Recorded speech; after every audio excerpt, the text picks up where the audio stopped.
Bonjour à tous. Pour la suite de notre TP, nous allons intégrer un serveur de supervision dans notre architecture. Alors, pour ma part, j'ai choisi un serveur de supervision open source qui s'appelle Zabbix. Alors, vous avez d'autres serveurs open source comme Centrion, Nagios, Shinken. Et si vous en connaissez d'autres, vous pouvez les utiliser. Alors, à quoi va nous servir le serveur de supervision? Vous avez constaté qu'il y a quand même de la redondance entre ces équipements, donc les switches de niveau 3 et les switches de niveau 2. Enfin, il y a pas mal de redondance. Donc notre objectif sera de surveiller l'état des interfaces. Alors, pour rappel et pour information, un serveur de supervision va remonter auprès de l'administrateur réseau un ensemble d'informations comme l'état des interfaces, la RAM, le CPU, les protocoles, voilà, pas mal d'informations qu'il va récupérer auprès de ces équipements-là pour du coup les remonter à l'administrateur réseau. De telle manière que s'il y a un souci, par exemple si cette interface est déconnectée, du coup l'information sera envoyée au serveur de supervision et l'administrateur pourra avoir l'information. Donc, c'est très important de mettre en place un serveur de supervision dans une architecture parce que ça va permettre à l'administrateur ou aux administrateurs réseau de prévenir des pannes. Voilà. Du coup, je vous présente rapidement l'interface d'administration de Zabbix. Et d'ailleurs, nous allons profiter pour déjà créer nos machines. Donc, comme vous l'avez compris, nous allons configurer le protocole SNMP sur l'ensemble des switches et nous allons déclarer, du coup, pardon, c'est pas le bon. Hop, je prends ça. Et nous allons du coup déclarer l'ensemble des switches dans le serveur SNMP. Alors, on va déjà faire pour DSL1. Donc, pour créer un host, donc une machine, on va venir dans, alors, c'est configuration, host. Alors, j'en ai déjà déclaré une machine hein, et comme on a l'habitude de faire, je vous montre comment on fait sur une machine et ensuite je vous montre le résultat après pour que la vidéo ne soit pas longue. De toute façon, c'est de la répétition après, hein. Donc là, déjà, j'ai créé un groupe de machines. Donc, vous pouvez créer un groupe de machines. Ensuite, vous allez créer du coup votre host. Vous pouvez aussi importer des hosts, hein. Donc là, nous, on va créer DSL1. Donc, on l'appelle DSL1. Alors, le nom, c'est DSL1. DSL1.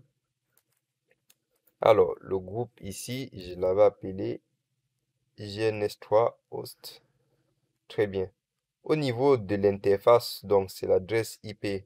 Alors, je ne sais pas si vous avez des compétences sur des serveurs de supervision, mais vous avez ce qu'on appelle des agents. Des agents, ça peut être un logiciel. Si c'est un logiciel, du coup, vous pouvez l'installer sur Windows Server et en fait, un agent, il va tout simplement aller collecter les informations sur la machine hôte et ces informations seront remontées au serveur de supervision.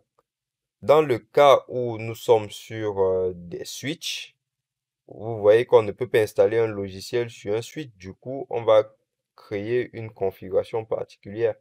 Du coup, on va choisir SNMP et là, on va déclarer tout simplement les machines. Alors, pour DSL1, si vous vous souvenez, l'adresse était en .252. Alors, ne pas changer le port, ça c'est le port du protocole SNMP. Ensuite, vous avez ce qu'on appelle la communauté. On va voir ça tout à l'heure.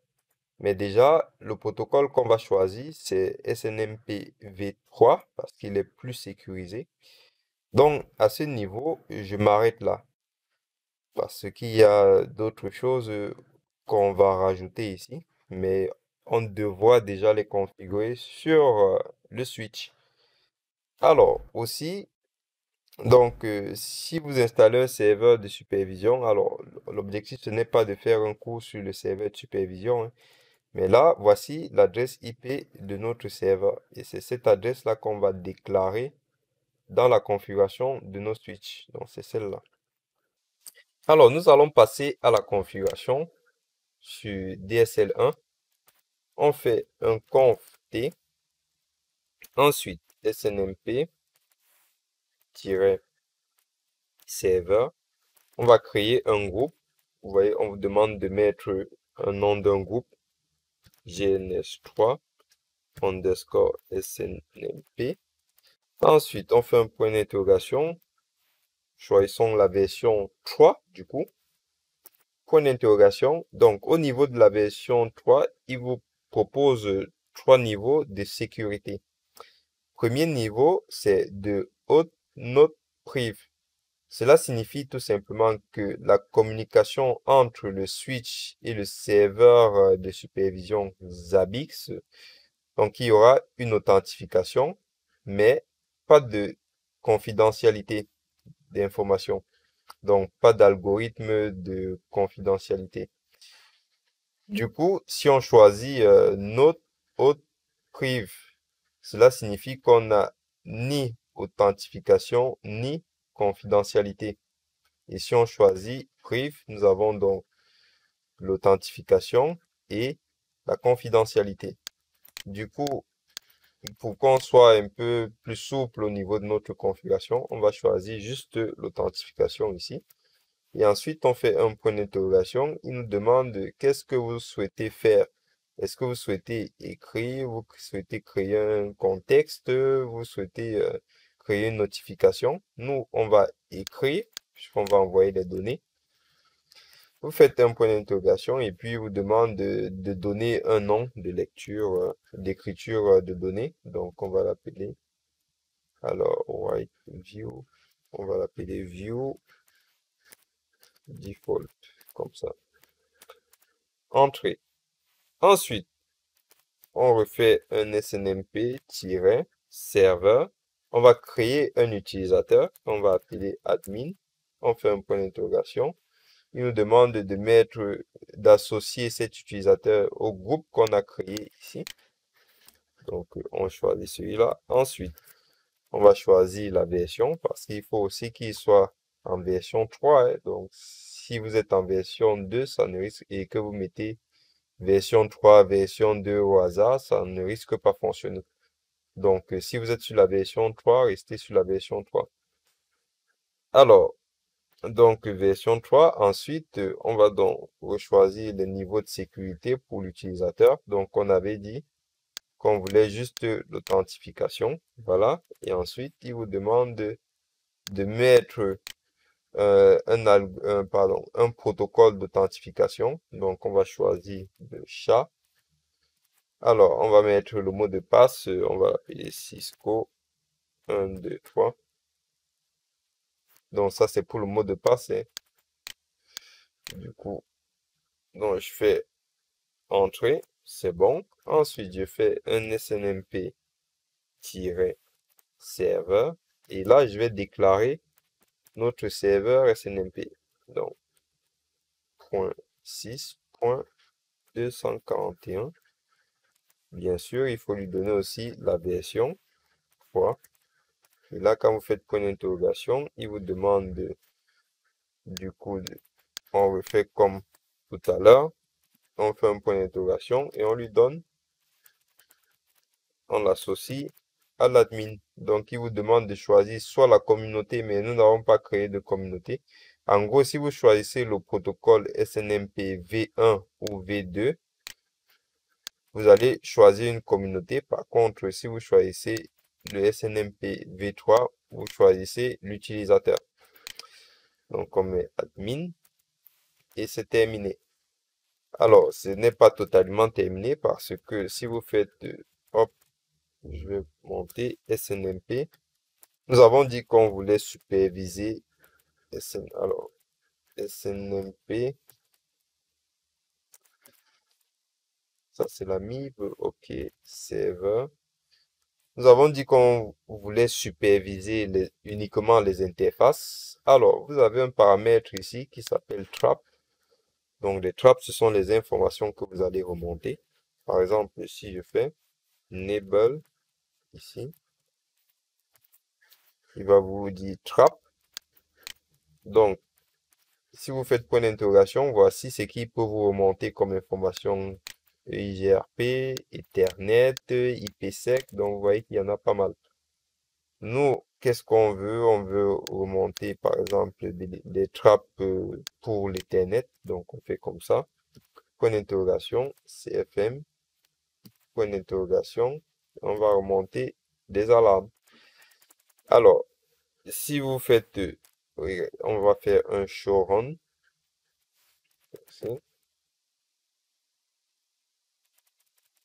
Show run. Alors, donc vous voyez que j'ai activé uniquement les trappes pour remonter les alarmes sur le protocole Ethernet. Par contre, si vous faites snmp conft snmp server enable trap, vous voyez que si vous faites un do show run, il va, regardez, il vous remonte tout. Et du coup, ça peut être problématique parce qu'au final, vous allez remonter plein d'informations. Est-ce que la question c'est, est-ce que vous avez besoin de toutes ces informations? Par exemple, nous n'avons pas configuré l'OSPF. Du coup, si vous activez tout, vous allez faire requêter le switch, vous allez faire beaucoup de requêtes qui vont tourner dans le vide pour rien et ça peut faire monter en charge le CPU. Donc, c'est pourquoi c'est important de savoir ce que vous voulez remonter comme information. Du coup, vous avez vu, vous pouvez remonter les trappes pour le VTP. C'est intéressant parce qu'on les a configurées. Vous regardez en fait ce qui vous intéresse. Si vous voulez remonter pour les lignes virtuelles, si vous avez de l'OSPF, voilà, ça peut être intéressant. Du coup, ne remontez pas n'importe quoi. Ne remontez pas des informations qui ne servent à rien, qui ne vont pas être utiles ou qui ne sont même pas configurées. Voilà, donc pour désactiver, vous faites compter. Non, on est dans compter.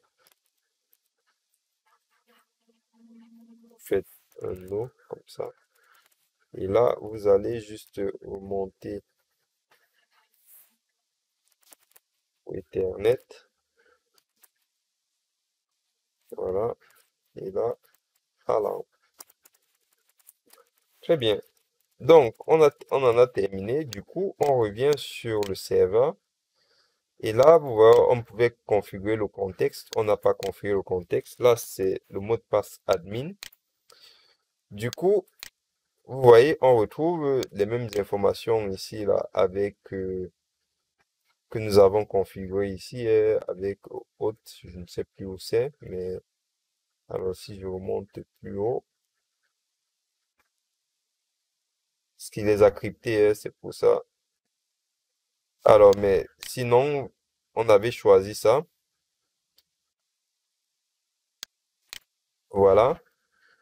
Et du coup, on avait choisi le chat et on avait mis Cisco 1, 2, 3. Voilà, c'était tout. Et une fois qu'on fait ça, on valide. Et bon, là, je peux agrandir. On valide et on a notre DSL1. Alors, il nous dit, vu qu'on a configuré le protocole SNMP, normalement, sur Zabbix, ça, c'est si vous avez utilisé l'agent Zabbix, il va passer en vert comme sur le serveur ici. Si vous avez utilisé le protocole SNMP, c'est ici qu'on passera en vert. Donc, on va aller regarder directement sur la machine. Et ici, nous devons importer des templates. Ce sont ces templates-là qui vont aller requêter ou alors qui vont échanger des informations avec notre switch.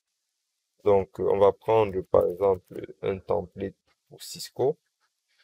Donc, celui-là. Et ensuite, on fait un update. Donc, on va attendre qu'il requête le serveur, ou alors vous pouvez faire un petit reset comme ça.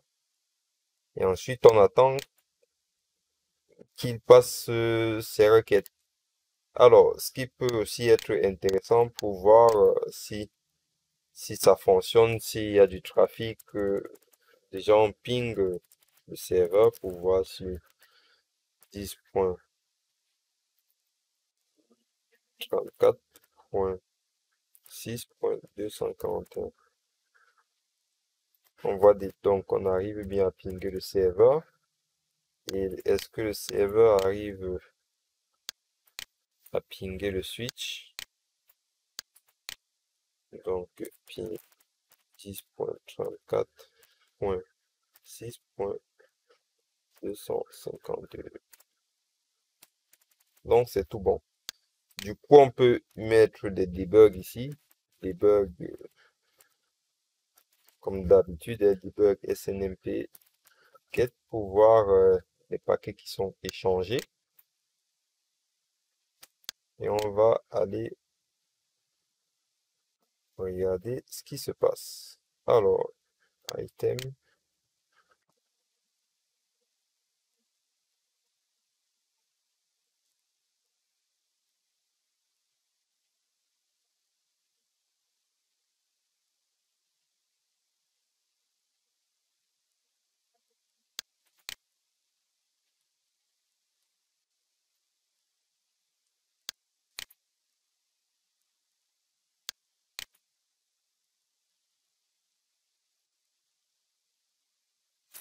Ok, donc on est bon, hein. Donc on va attendre parce que parfois ça met du temps à monter.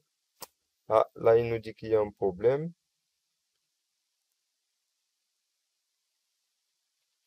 Il nous dit qu'il ne connaît pas l'ID de la machine. On n'a pas configuré d'ID. Alors, hop, je reviens ici. Alors, c'est tout à fait normal parce que je me suis trompé ici. C'est 34. Voilà. Donc, hop, on va refaire comme ça. Ça m'étonnait parce que je n'ai pas vu le trafic ici. Donc, je fais un update. Et là, normalement, lorsqu'il va requêter, on va voir.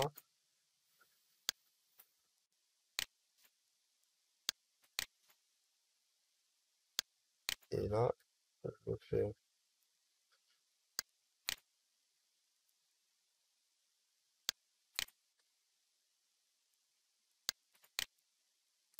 un reset.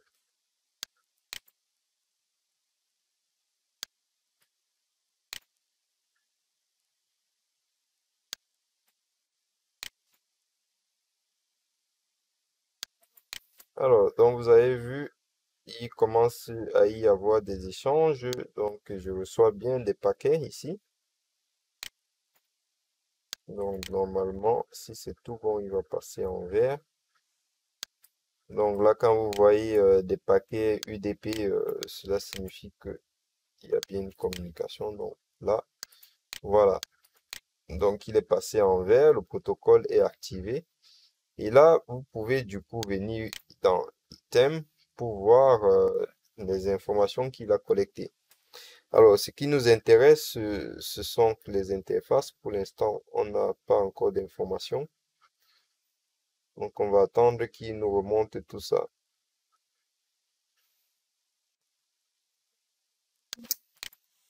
Donc, ça y est, ici, on peut voir du coup l'état des interfaces, l'état des pings. Quand vous voyez ici, ça veut dire que le template, comme il vous dit, cannot evaluate expression, ça veut dire que le template n'est pas fait pour, ou alors qu'on n'a pas configuré la trappe comme il faut. Donc, en gros, lui, cette information-là, nous cherchons à récupérer le numéro de série de la machine.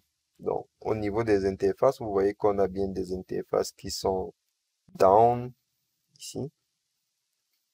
Donc, la liste est longue, hein. Ici, vous avez là Network interface, Ethernet has changed to lower. Donc, vous voyez la vitesse, vous avez des informations ici. Vous avez pas mal de trucs. Donc, ça, ce sont les interfaces port channel. Vous avez la bande passante. Vous pouvez voir certaines informations. Du coup, vous pouvez, si ça vous intéresse, de faire un SNMP, conft, SNMP,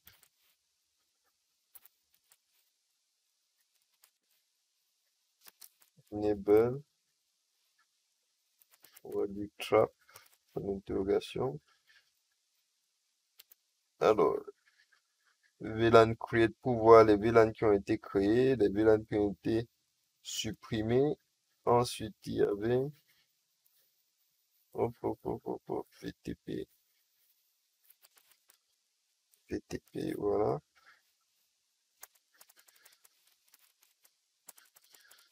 Voilà.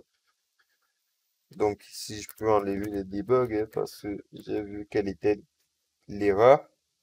Donc, no debug all. Voilà. Et du coup, alors ça, c'est un template de base. Et vous pouvez aller rechercher les templates sur Internet pour avoir une meilleure façon ou un meilleur affichage que ceci. Donc, si vous voulez rajouter des templates, alors, hop, je vais donc, vous allez dans configuration template. Et là, vous avez pas mal de templates. Vous pouvez venir, si vous voulez installer du D-Link, vous allez regarder les templates. Vous allez voir ce qu'il vous propose, ce qu'il récupère comme information. C'est ici. Donc, si vous cherchez à importer un template ou à créer, vous importez par exemple ici. Vous voyez, vous avez du générique. Par contre, il ne fait pas du SNMP V3. Donc, vous pouvez choisir celui-là pour vous importer. Et là, c'est bon. Et du coup, vous pouvez repartir sur les machines. Du coup, je vais activer celui-là aussi.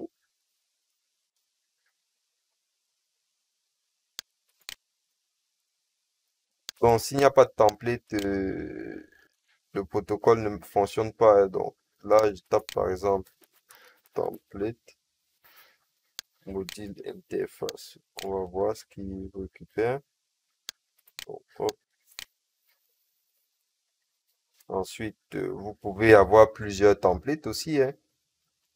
Donc, vous revenez ici. Vous faites template. Vous faites par exemple Cisco. Et là, c'est pour les iOS. Donc, sélectionnez.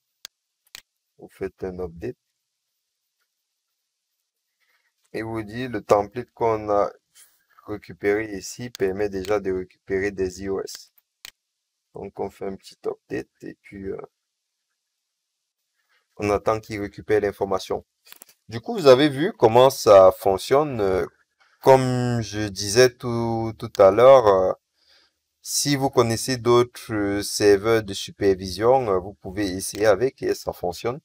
Donc, l'objectif n'est pas de faire un cours sur Zabbix, mais de voir comment on configure le protocole SNMP sur un switch ou un routeur Cisco. Donc, il y a encore d'autres paramètres. Vous pouvez aller plus loin que ça. Mais voilà, l'objectif, c'était de vous montrer comment on pouvait déjà le configurer de manière basique. Voilà, si vous voulez ajouter plus de sécurité, plus de paramètres, je vous invite à tester parce que nous sommes en environnement de test et vous pouvez faire tout ce que vous souhaitez. Je vous remercie d'avoir suivi la vidéo et je vous dis à tout de suite pour une autre formation.